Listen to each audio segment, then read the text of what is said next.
Bonjour, bienvenue dans le podcast L'histoire des Germains, des Francs et des Mérovingiens, le podcast dédié à l'histoire de France durant le premier millénaire. Je m'appelle Xavier Je m'appelle Romain. Et je m'appelle JC. et ce podcast est notre création pour les passionnés d'histoire. Et n'hésitez pas à nous écrire ou à nous laisser une appréciation sur votre application de podcast. On aime les feedbacks. Ceci est l'épisode 8. La violence résout tous les problèmes. Ou presque. Ceci est le dernier épisode de présentation du mode de vie des peuplades germaniques. Nous allons conclure sur la question des groupes militaires. Il y aurait beaucoup d'autres aspects à détailler sur la vie des Germains, et avec un peu d'avance sur celle des Francs. Mais on n'est pas là pour l'enviner non plus. Et nous allons donc nous attaquer, après cet épisode, à la chronique suivie de l'histoire des Francs, comme promis. Enfin, peut-être. Nous aurons l'occasion de parler plus tard d'autres parties importantes que nous avons laissées de côté pour l'instant, comme la religion, les arts et la culture. Il y a cependant un élément marquant de la culture des tribus germaniques que l'on ne peut passer sous silence, parce que Tacite nous en fait des tonnes là-dessus pour la bonne moitié de son traité. Je veux parler de la force militaire des Germains, de leur violence canalisée par les groupes armés que commandent les Dux, comme le dit Jean-Claude Tacite. Ces groupes semblent parfois se confondre avec les Germains dans leur ensemble, à tort. Nous l'avons dit, ceci est une simplification évidente pour parler d'une société agricole. Mais si Tacite insiste lourdement, c'est forcément que ces groupes avaient de l'importance. Explorons dans cet épisode ce que violence signifiait pour la société germanique. C'est vrai qu'il y a quelque chose de frappant dans le propos de Tacite. Une bonne partie de son ouvrage ethnographique se rapporte à la guerre, en tout cas à la chose militaire. Quantifier ça est un peu difficile, mais quand même. Non seulement la deuxième partie se focalise sur toutes les tribus en décrivant précisément une par une leurs valeurs guerrières ou leurs spécificités militaires, mais la première partie qui englobe la vue générale de la Germanie détaille en bonne partie la culture militaire de tous les Germains, couvrant d'un coup de plume, enfin de stylet, les types d'armement, les techniques de combat et même le code de l'honneur des guerriers. Évidemment, une bonne partie de cela est forcément le résultat des biais de Tacite. L'image facile du barbare germain, simple et brave. Vous savez, l'homme féroce du Nord, prêt à dégainer son arme pour un oui ou pour un non, qui boit trop et s'emporte vite à la fin du banquet, le gentil primitif qui n'arrive pas à la cheville du Romain civilisé.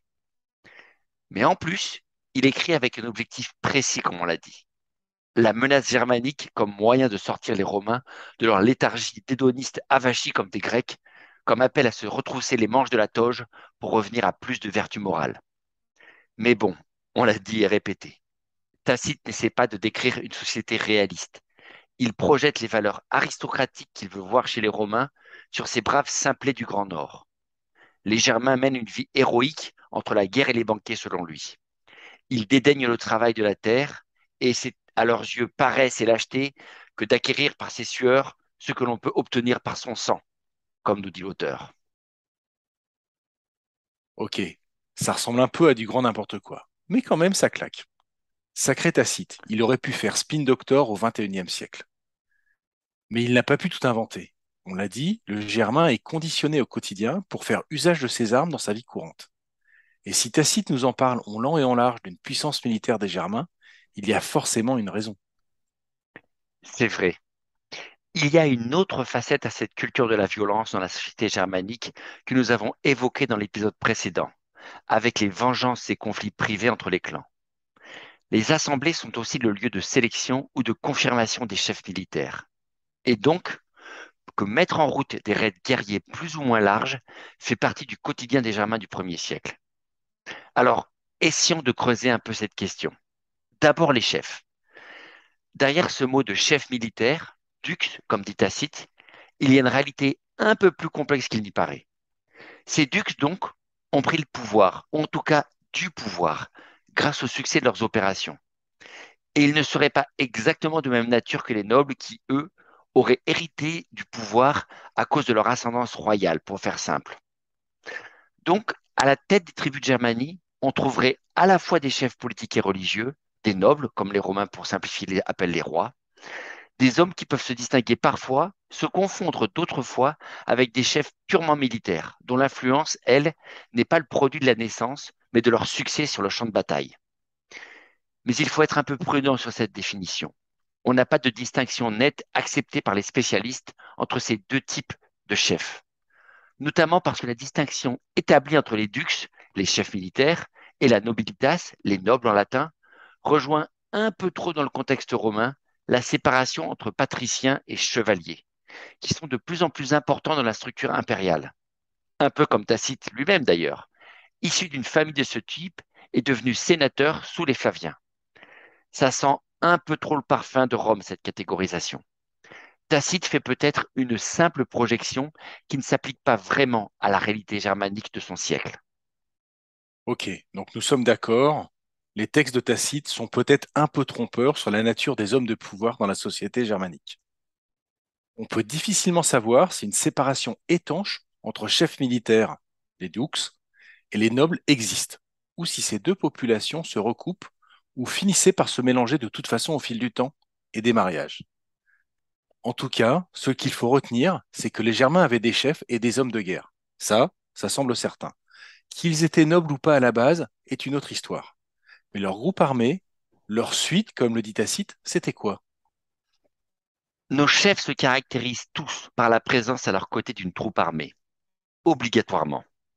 Tacite dit, et je le cite à nouveau, pour chaque chef, au sein de son propre peuple, mais aussi auprès des États voisins, il y va de sa réputation, il y va de sa gloire, de se distinguer par l'importance et la bravoure de son escorte. On est clairement dans le cas de figure d'une armée presque privée, dépendant totalement et dirigée exclusivement par le chef. Ce n'est pas une force de défense de la tribu ou une sorte d'armée permanente chargée des frontières. Non. En réalité, ces bandes sont de véritables équipes commando de guerriers quasi professionnels. Elles recrutent des jeunes hommes lors des assemblées qui vont être formés par les aînés. Mais une fois constituées, ces bandes opèrent très indépendamment de la tribu pour leur propre gain. Ce sont, à proprement parler, des mercenaires, tous issus de la tribu, mais recrutant dans un peu tous les clans, dans toutes les familles. Mercenaire est peut-être un peu fort comme terme, car ils opèrent normalement sous l'égide de l'Assemblée et de ses chefs suprêmes. Normalement. Mais leur rôle se définit à la marge tout de même. Peut-être pourrait-on parler de milices militaires privées, qui regrouperaient tous les volontaires de la tribu pour se lancer dans des opérations extérieures. Franchement, c'est difficile à qualifier dans nos mots modernes. Mais ce n'est sûrement pas une force de casque bleu en charge de la protection de la population civile motivée par des buts non lucratifs. Là, pour le coup, on serait dans le faux. On les appelle les comitatus en latin, ou Mannerbund en allemand actuel, qui se traduit par union d'hommes, même si le nom qu'ils se donnaient nous échappe maintenant. En tout état de cause, Tacite utilise lui un mot qui signifierait escorte ou suite dans le sens d'une suite royale. Gardons donc ce mot faute de mieux, comitatus ou escorte. Ce qui unit ces hommes dans ce comitatus, c'est le désir de gloire et surtout de profit que va leur promettre un chef habile et audacieux, à la marge de la vie de la tribu. Alors d'accord, Hermann et les autres hommes libres ont dû approuver plus ou moins durant l'Assemblée que cette bande opère pour le compte de tous et sous la bannière de la tribu. On ne peut pas douter qu'il y a quand même des rapports de force qui se jouent là. Une bande de guerriers surentraînés qui se présente à l'Assemblée, forte du butin et de ses triomphes passés, a sans doute plus de poids dans les discussions que Hermann et sa bande de paysans. Fondamentalement, ces bandes guerrières sont très indépendantes et hormis les liens de paix qui les unissent à la tribu d'origine et qu'ils ne peuvent rompre facilement sans risquer d'exclusion, ils sont à peu près livrés à eux-mêmes pour mener leurs propres opérations. D'accord. Donc on est loin de la conception moderne d'une armée ou de la conception romaine d'ailleurs. Je veux dire, on ne parle pas d'une troupe constituée par la nation et mise à la disposition d'un officier pour la diriger. On est plutôt dans le cas d'une troupe constituée par un chef qu'il peut mettre à la disposition de la tribu, ou non. C'est une bande organisée. Aujourd'hui, ça serait Blackwater ou Wagner, avant l'heure en fait. C'est quand même une sacrée distinction qui met à part les Germains et leur puissance militaire par rapport aux grandes nations antiques comme Rome ou ses adversaires précédents comme les Carthaginois ou les Macédoniens. Mais bon, C'est pas sûr que ce soit vraiment un avantage. C'est clair. Cette configuration apporte pas mal d'avantages, mais aussi pas mal d'inconvénients. Bien évidemment, en cas de conflit, cette force doit sans doute servir de troupe de choc à la tribu. Leur aptitude aux opérations militaires qu'ils ont développées au fil du temps, leur entraînement physique au maniement des armes et leurs automatismes pour combattre ensemble en font des troupes d'élite en cas de conflit généralisé avec une autre tribu, ou qui sait, l'envahisseur romain. C'est l'élite militaire de l'Assemblée, les professionnels de la guerre qui ont fait du métier militaire leur occupation principale, avec les avantages et les risques d'une telle vie, même si le mécanisme n'est pas très clair. On ne sait pas exactement comment un groupe semi-privé, centré sur des objectifs de pillage, se transforme en une troupe au service de la communauté, pour être honnête. Tout de même, ces hommes ont des parents, des familles vivant dans la tribu, voire une ferme qui les attend un jour. Il est probable qu'ils restent attachés à la survie et à la prospérité de leur clan d'origine en général, et donc de la tribu qui les encadre. Autre avantage, les succès militaires de ces chefs sont en réalité des pillages qui ont réussi. Un comitatus est son leader et c'est une troupe d'élite montée à cheval et spécialisée dans l'attaque surprise de villages pour des razzias. Le but est majoritairement économique. L'idée, c'est d'obtenir un maximum de grains, de bétail et d'esclaves en un minimum de temps et d'efforts. C'est effectivement le chef et sa troupe qui vont en profiter les premiers. Mais par ricochet, toute la tribu bénéficie des retombées monnayables d'un pillage réussi. C'est une troupe d'experts en hold-up, pas des stratèges pour des campagnes d'invasion ou des spécialistes des sièges de places fortes. C'est sans doute l'une des raisons pour laquelle ces chefs de bande bâtissent leurs troupes lors des assemblées générales. Ils recrutent les jeunes hommes plus intéressés par une carrière d'aventure que de retourner aider Hermann au champ. Ils obtiennent du même coup de l'assemblée un soutien, peut-être d'ordre religieux, sur la nature sacrée de leurs expéditions, peut-être d'ordre politique, sur les tribus ou clans à aller piller en priorité. La culture de la fade et des vengeances à exercer d'un clan contre un autre, la recomposition constante des tribus avec des clans se détachant et se rattachant à une tribu ou une autre, autant d'occasions qu'un chef malin s'est sûrement exploité intelligemment pour justifier son action guerrière qui masque plus ou moins des objectifs plus terre à terre de son comitatus. Soyons réalistes. Le système avait aussi ses inconvénients, et pas qu'un seul d'ailleurs. On peut difficilement penser, en effet, qu'en laissant partir une bande de quelques dizaines ou centaines d'hommes dans la nature, armés jusqu'aux dents pour faire du butin, on ne va pas récolter quelques problèmes en retour. Sérieusement. Quelles que soient les justifications politiques ou religieuses des attaques de chefs de bande sur leurs voisins, ce genre d'opération est forcément une source majeure d'instabilité, de chaos. Les raids de pillage appellent d'autres raids de pillage. Les morts et le rapt de prisonniers appellent des vengeances des familles victimes. Ce guerrier que tu viens de trucider à la dernière opération a toujours un cousin quelque part qui va vouloir te retrouver. Et ainsi de suite. La vérité, c'est que si les opérations militaires des comitatus étaient à la base orientées vers le gain immédiat et des objectifs très limités, elles participent sans aucun doute à l'instabilité générale du monde germanique. Ces pillages, aussi ciblés qu'ils aient pu être au début, servent de carburant à de véritables guerres intertribales où là, c'est toute la communauté, tous les clans de la tribu qui vont se mobiliser pour repousser ou punir la tribu voisine. Le mécanisme accepté de la vengeance n'est pas sans conséquence pour la société germanique du 1er siècle. Et encore une fois, on ne lâche pas une troupe de guerriers armés jusqu'aux dents dans la nature pour faire du butin, entre guillemets, sans se douter que ça va faire des dommages collatéraux, pour employer un vocable moderne. Et puis, il y a un effet plus pervers que d'être la simple étincelle qui met le feu aux poudres entre les tribus. L'afflux massif de richesses et de pouvoir qu'amasse une tribu ou le clan du chef du comitatus finit par rompre les équilibres politiques au sein de la société germanique.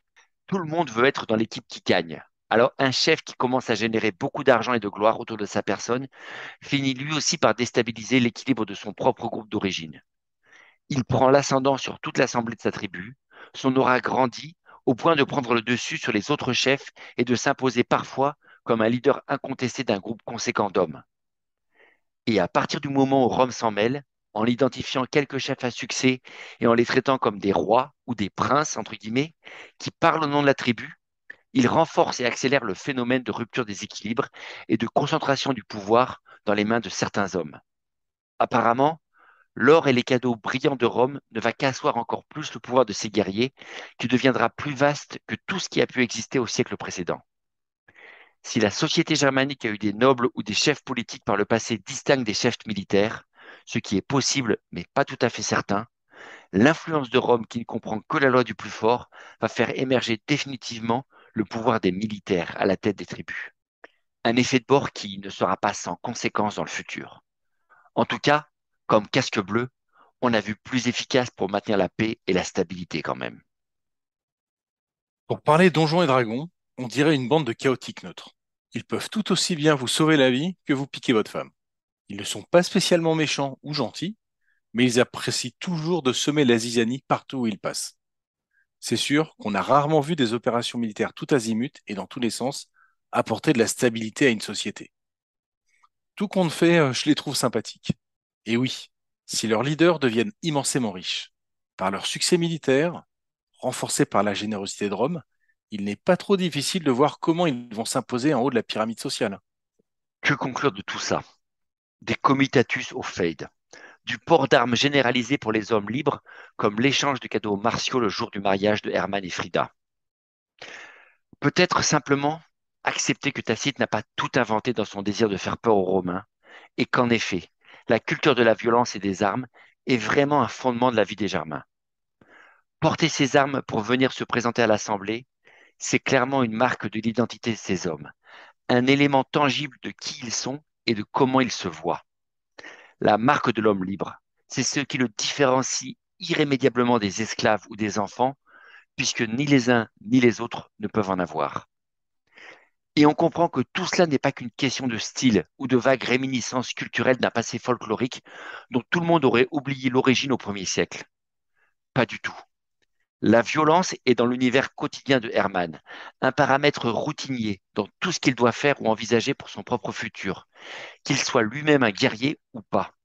Même si cette idée peut nous sembler étrange à accepter dans notre société moderne, où le recours à la violence est toujours vu comme une mauvaise solution, à ne dégainer que si c'est la dernière extrémité.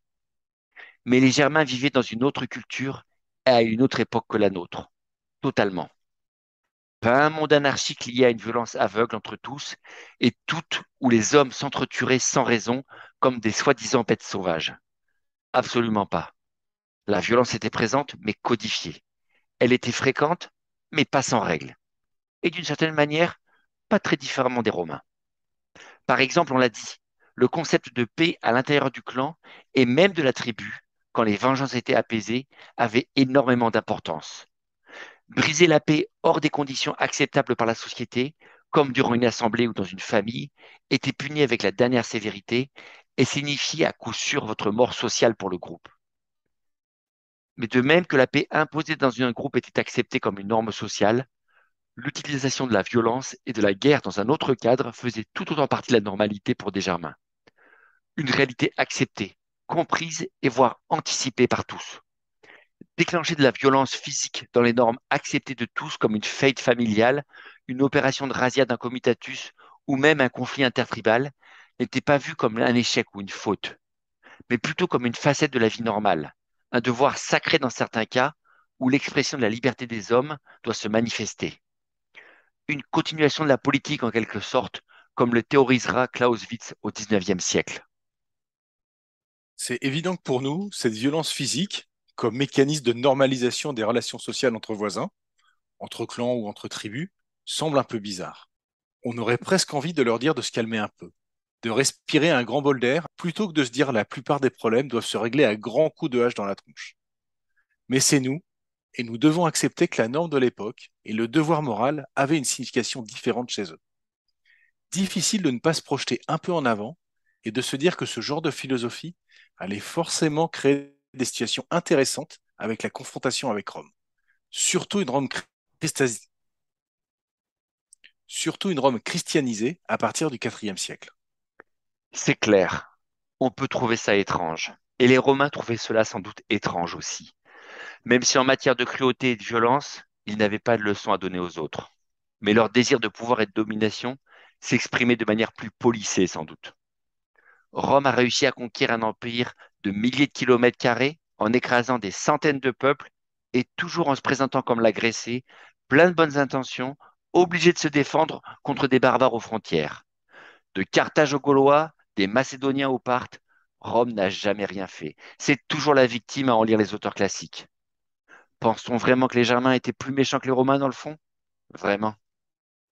Ok. Mais en réfléchissant, on voit dès le 1er siècle un petit glissement s'opérer entre les deux mondes et leur culture militaire. Même si les deux sociétés sont cruelles à nos yeux, et sans doute beaucoup plus violentes au quotidien que notre civilisation moderne, il y a quand même une grosse différence, non? Comme on l'a dit, le monde romain a peu à peu transféré la violence institutionnelle à des armées professionnelles, que sont devenues les légions. Le temps où ce sont les hommes libres de Rome, les patriciens et les plébéiens, qui composaient la force de l'armée romaine, recrutés chaque saison pour combattre ses ennemis dans le Latium, est passé depuis longtemps. Les légions sont devenues des affaires de professionnels, qui recrutent de plus en plus leurs combattants aux confins de l'Empire, plutôt que dans la péninsule italienne. Collectivement, la société romaine s'est détachée de la vie militaire, qui est maintenant confiée à une toute petite minorité de la population.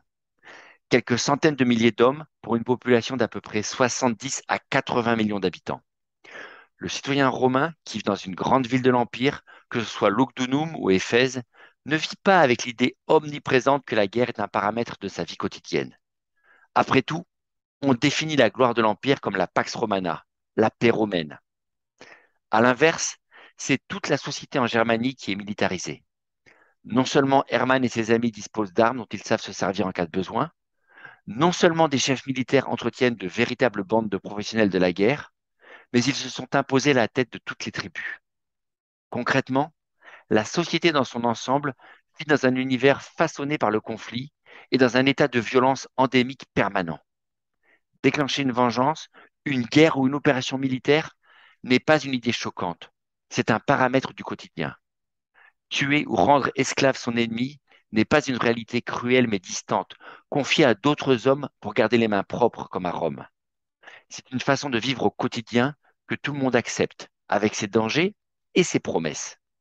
Les Romains auront beau infuser de l'argent et des cadeaux aux chefs de guerre d'outre-Rhin pour tenter de les contrôler, rien n'y fera. La culture germanique sous ce rapport restera hermétique au charme de la douceur de vivre romaine. Tout ce que l'or romain accomplira, c'est plutôt d'accélérer les phénomènes de recomposition des tribus en unités plus puissantes sous la direction des dux les plus malins et les meilleurs négociateurs. Ceux qui utilisent leur petite influence locale pour extorquer un peu d'or à Rome et progressivement solidifier leur place en haut de la pyramide sociale ainsi que celle de leurs lieutenants.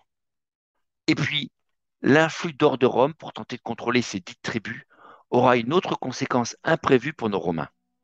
Ces grosses sommes d'argent offertes pour imposer la paix, c'est aussi un signal clair envoyé outre-Rhin que si votre petite passion, c'est le pillage et les razzias, une visite de courtoisie de l'Empire romain s'impose, et sans délai. Merci d'avoir écouté cet épisode de L'histoire des Germains, des Francs et des Mérovingiens, le podcast dédié à l'histoire de France durant le premier millénaire. N'hésitez pas à nous contacter sur méropodcast.fr@gmail.com et rendez-vous au prochain épisode.